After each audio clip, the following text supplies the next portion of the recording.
नमस्कार। बिहारी सत्सई की व्याख्या के क्रम में आगे के दोहे देखते हैं। पत्रा ही तिथि पाइये वा घर के चहु पास, नित प्रति पुण्योई रहे आनन ओप उजास। यहाँ पर नायिका की कोई सखी नायिका के मुख की सुंदरता का वर्णन करते हुए कह रही है कि पत्रा ही तिथि पाइये। पत्रा अर्थात पंचांग, तिथि तारीख, कि उसके घर के आसपास, नायिका के घर के चारों ओर तिथि का पता पंचांग से ही लगाया जा सकता है। चहुं पास, चारों ओर, नायिका के घर के चारों ओर, नायिका के घर के आसपास तिथि का पता पंचांग से ही लगाया जा सकता है। क्या कारण है इसका? नित प्रति पुण्यो ही रहे आनन ओप उजास।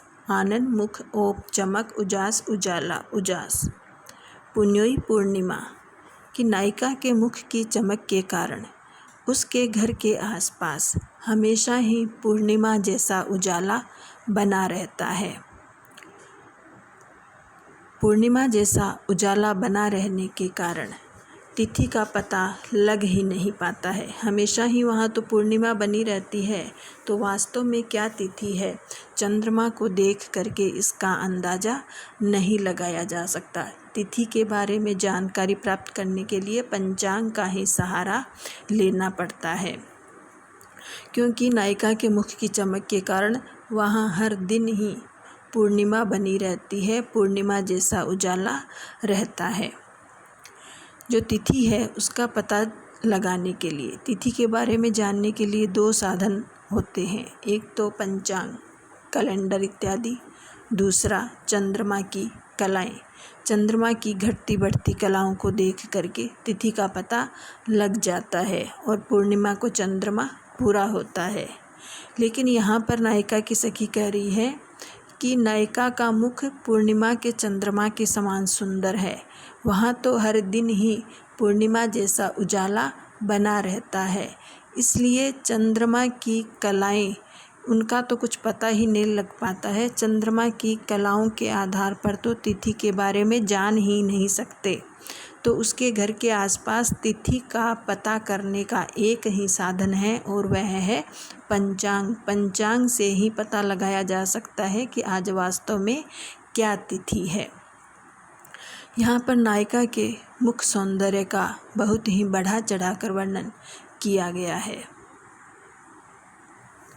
कहा कहो वाकी दशा हरि प्राणनु के ईसु, विरह ज्वाल जरिबो लखे मरिबो भयो असीसु। यहाँ पर नायिका की सखी नायिका के विरह पीड़ा का वर्णन नायक से कर रही है कि मैं उसकी दशा का वर्णन क्या करूं।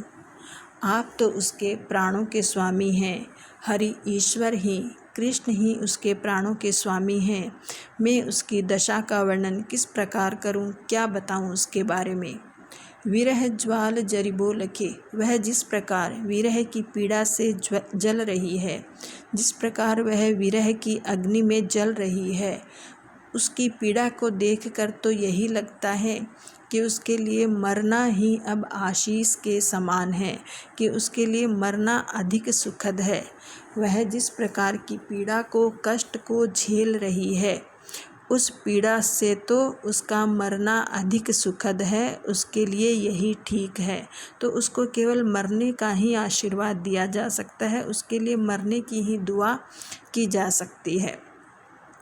यहाँ किसी नायिका के विरह का वर्णन, विरह की पीड़ा को बहुत अधिक बताया गया है कि वह विरह की पीड़ा से, विरह की ज्वाला से, अग्नि से तड़प रही है और उसकी इस तड़प को देख करके ऐसा लगता है कि मरना उसके लिए अधिक सुखदायी है, सुखद है, कि मरने से कम वह इस पीड़ा से मुक्ति प्राप्त कर लेगी।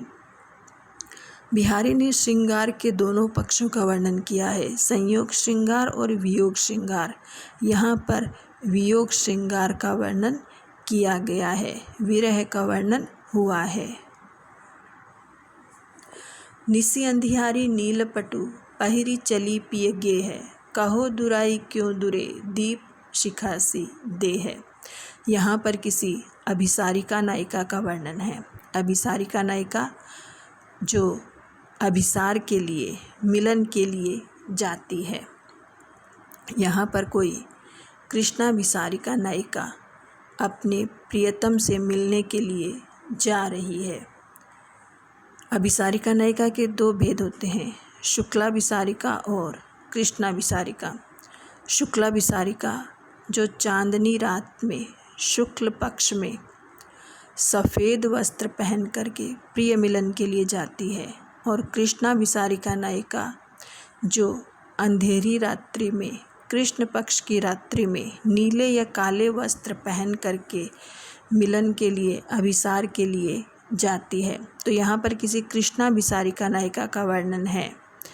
निसी अंधियारी की अंधियारी रात्रि है, अर्थात कृष्ण पक्ष की रात्रि है। नील पटु वस्त्र, और उसने नीले वस्त्र पहन रखे हैं। चली पिए गे है घर, और अपने प्रियतम के घर की ओर जा रही है। अंधियारी रात्रि में, कृष्ण पक्ष की रात्रि में नीले वस्त्र पहन करके वह अपने प्रियतम के घर की ओर जा रही है। कहो दुराई क्यों दुरे, दीप सिखासी देह। नीले या काले वस्त्र या गहरे रंग के जो वस्त्र हैं वह अंधेरे में जल्दी से दिखाई नहीं देते हैं। अंधेरे के साथ में वह गहरा कलर मिल जाता है। तो यहाँ पर भी नायिका अपने को छिपाने का प्रयास कर रही है, इसलिए वह अंधियारी रात्रि में नीले या काले वस्त्र पहनकर जा रही है। लेकिन उसका जो सुंदर शरीर है वह दीपक की लौ के समान चमक रहा है। तो उसकी कोई सखी कहती है, कहो दुराई क्यों दुरे, कि कहो तो सही छिपाने से भी कैसे छिप सकती है। दीप सिखासी देह है, तुम्हारी यह जो दीपक की लौ के समान जो चमकदार देह है, तुम्हारा ये सुंदर चमकदार जो शरीर है वह छिपाने से भी कैसे छिप सकता है। गहरे रंग के वस्त्र और अंधियारी रात्रि में तुम अपने आप को छुपाने का प्रयास कर रही हो, लेकिन तुम्हारी यह जो सुंदर देह है, जो सुंदर चमकदार शरीर है, यह छिपाने से भी भला कैसे छिप सकता है। नायिका के रूप सौंदर्य की, सुंदर शरीर की यहाँ प्रशंसा की गई है कि वह अंधियारी रात्रि में अपने आप को अगर छिपाने का भी प्रयास करे तो भी उसका सुंदर शरीर छिपाने से भी नहीं छिप सकता। नायिका भेद में हम कई प्रकार की नायिकाओं के बारे में बात करते हैं, तो यहाँ पर उसी में अभिसारिका नायिका की बात की गई है। कृष्णाभिसारिका नायिका का वर्णन किया गया है। बिहारी को रीति सिद्ध कवि कहा जाता है कि बिहारी ने जो रीतिबद्ध कवियों की तरह है, रीतिबद्ध कवियों की तरह है, बिहारी ने काव्य के लक्षण नहीं लिखे, लेकिन उन्हें काव्य सिद्धांतों का ज्ञान था, और उन सभी काव्य सिद्धांतों के ज्ञान का उपयोग उन्होंने अपने बिहारी सतसई के दोहों में किया है।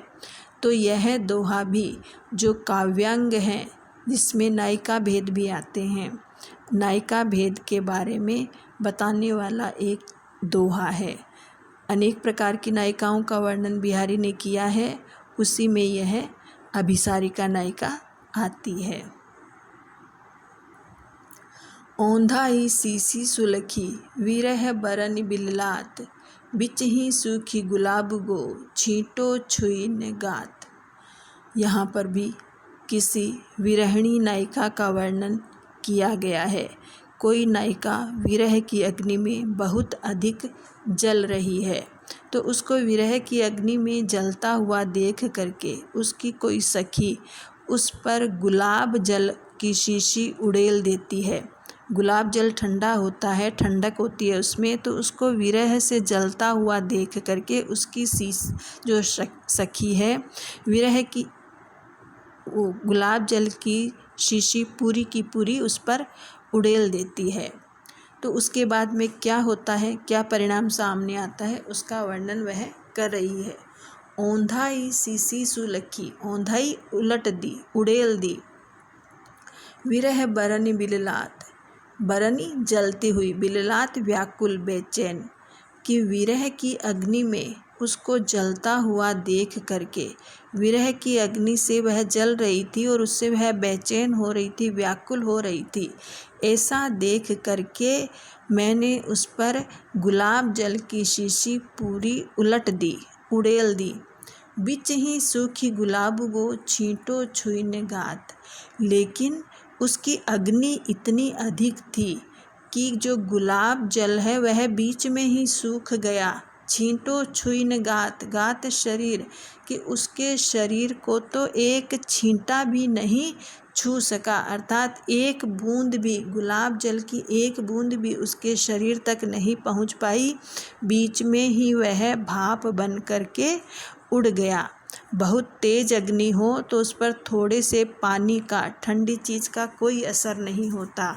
तो वैसा ही वर्णन यहाँ किया गया है कि उसकी विरह की ज्वाला, विरह की अग्नि इतनी अधिक तेज थी कि जब गुलाब जल की शीशी उस पर डाली गई तो एक भी बूंद उसके शरीर तक नहीं पहुंची, वह बीच में ही भाप बन करके उड़ गया। जैसा कि अभी मैंने बताया कि बिहारी ने श्रृंगार के दोनों पक्षों का वर्णन किया है, संयोग वर्णन और वियोग वर्णन, संयोग श्रृंगार और वियोग श्रृंगार। तो बिहारी ने जहाँ पर संयोग का वर्णन किया है वह बहुत सुंदर है, प्रभावी है, आकर्षक है।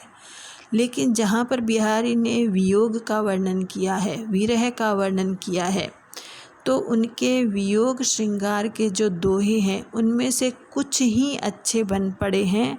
अधिकांश दोहों में उन्होंने विरह का, वियोग का इतना अधिक बढ़ा करके वर्णन किया है कि वे एक मजाक की, उपहास की हद तक पहुंच गए हैं कि जिसको लेकर के उपहास किया जा सकता है, हास्यास्पद बन पड़े हैं, ऐसा कहा जा सकता है, एक मजाक का विषय सा हो गया है। यहाँ पर भी ऐसा ही उदाहरण है कि गुलाब जल भाप बन करके उड़ गया, इतनी अधिक उसकी विरह की ज्वाला है। तो यह एक तरह से हास्यास्पद वर्णन है। बिहारी ने जहाँ पर भी वियोग का, बहुत अधिक वियोग का वर्णन किया है, वहाँ इस तरह से वे उदाहरण हास्यास्पद बन पड़े हैं। धन्यवाद। आगे के दोहों की व्याख्या अगली क्लास में करेंगे।